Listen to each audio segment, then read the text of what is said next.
Welcome to Spicer & Company. I'm Sean Spicer. And I'm Lindsay Keith. Well, you know, Sean, it's been 2 weeks since the horrific killing of George Floyd, and today was his funeral in Houston.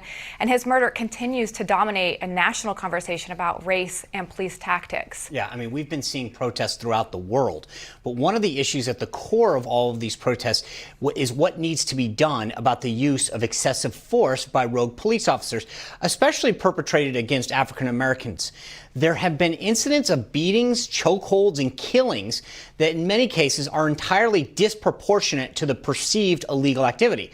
So how do we address all of this? And frankly, is it a local, state, or a federal issue? So most states and most cities, including New York, Los Angeles, and Minneapolis, have begun to defund or disband part of their police department. Some politicians and protesters are calling for money to be set aside for the police to be used for social programs instead. That prompted a response from the International Association of Chiefs of Police that says this is a misguided, short-sighted approach to achieving the change that we all seek. All that defunding and shifting resources away from the police will accomplish is to further reduce the ability of police leaders to enact the positive change that is required. Now, President Trump held a roundtable discussion with members of law enforcement and praised the police for their job they're doing. And he sent a clear message about what he thinks about defunding. Take a listen to this. We won't be defunding our police. We won't be dismantling our police. We won't be disbanding our police. We won't be ending our police force in a city. I guess you might have some cities that want to try, but it's going to be very sad situation if they did, because people aren't going to be protected. Joining the president at the White House for that meeting was the president of the International Association of Chiefs of Police, Steve Casstevens. He is also the chief of the Buffalo Grove, Illinois Police Department, and he joins us now. Chief, welcome. Thank you. All right, Chief, tell me, what was the president's message yesterday, and what were you guys trying to communicate to the president? Well, his message was that he really wanted to hear from law enforcement leaders on what are the issues that we see that need to be changed in law enforcement. Respectfully, he did more listening than talking.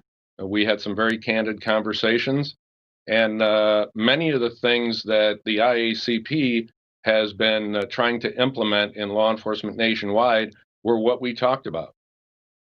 Let me play you know, it was interesting. I thought this was pretty much starting to play out on a purely partisan basis. Joe Biden weighed in on this whole defund the police thing. Let me have you listen to what he had to say.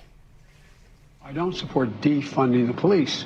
I support conditioning federal aid to police based on whether or not they meet certain basic standards of decency and honorableness. So, you know, I guess it's not entirely coming down, you know, on Democrat versus Republican, but clearly it's folks on the far left that are doing this. The thing, Joe, Chief, is this a local issue, a state issue, or is it something that Congress needs to address? Well, interestingly, law enforcement is national, but policing is all local. You've got 18,500 law enforcement agencies across this country, and not all of them have the same policies and procedures in place.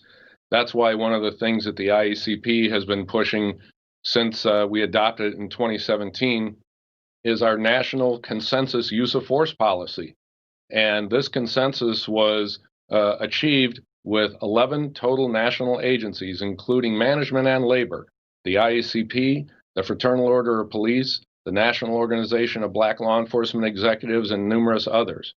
And one of the tenets of that policy is prohibiting chokeholds. And Chief, I don't understand why is this even, respectfully, why is this debatable? Like, I mean, I guess the thing is that why isn't this being done? Why do we have to wait just saying chokeholds are no good, everybody buys in on this? I don't know why this is, you know, A, controversial, and B, hasn't been done. That's a great question, because as a law enforcement leader, I'm not sure why it hasn't been done in many agencies. It bothers me to the core that there are law enforcement agencies out there still today that have policies dating from the 80s and the 90s.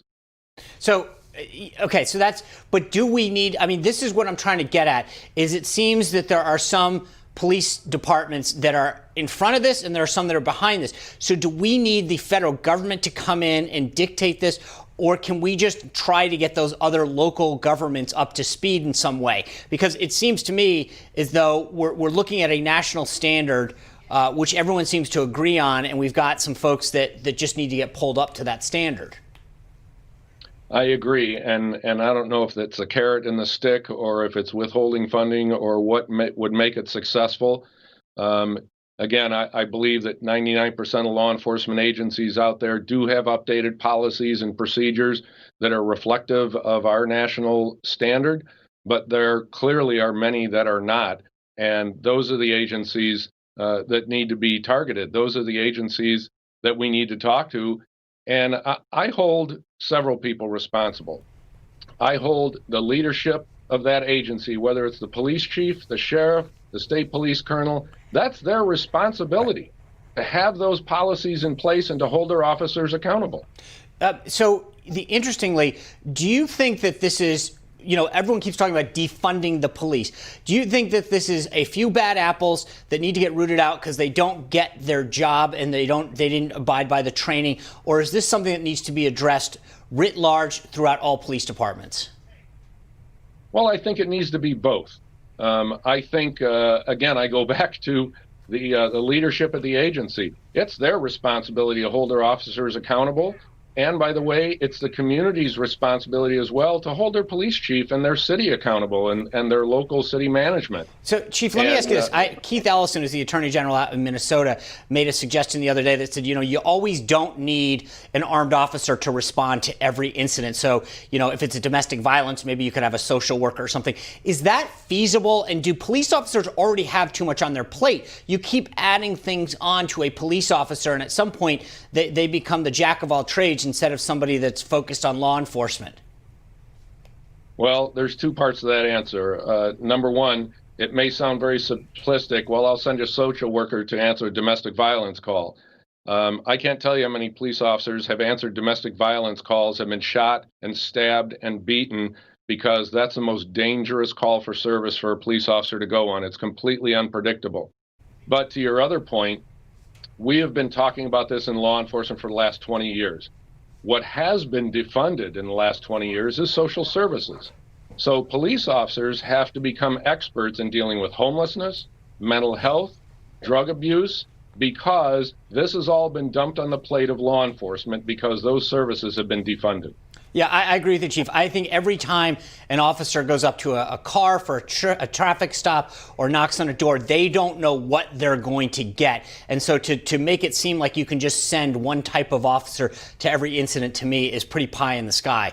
The officer's got to be prepared in case the individual goes nuts or is armed or is crazy or high on drugs. So I think these things are really nice cocktail conversations, but at the end of the day, these police officers need to be ready to respond to a whole host of incidents when they either knock on that door or approach the car or whatever. So I appreciate your time, Chief. Thank you for the feedback from the president, the meeting you had with the president, and I wish you and all of your folks continued safety. Thank you very much. I appreciate it. All right. Well, up next, our conversation will continue about the police. Ken Blackwell is the former mayor of Cincinnati. He's going to join us to give his take on what law enforcement reform should look like. Plus, Congressman Lee Zeldin on the reform proposals Congress is actually considering at the federal level. And what is that role that Congress and the federal government should have in local policing? And later, we're going to look at how Georgia is handling vote by mail and how it's actually, get this, increasing minority voting and why other states might want to pay attention to what they're doing. We're going to be right back.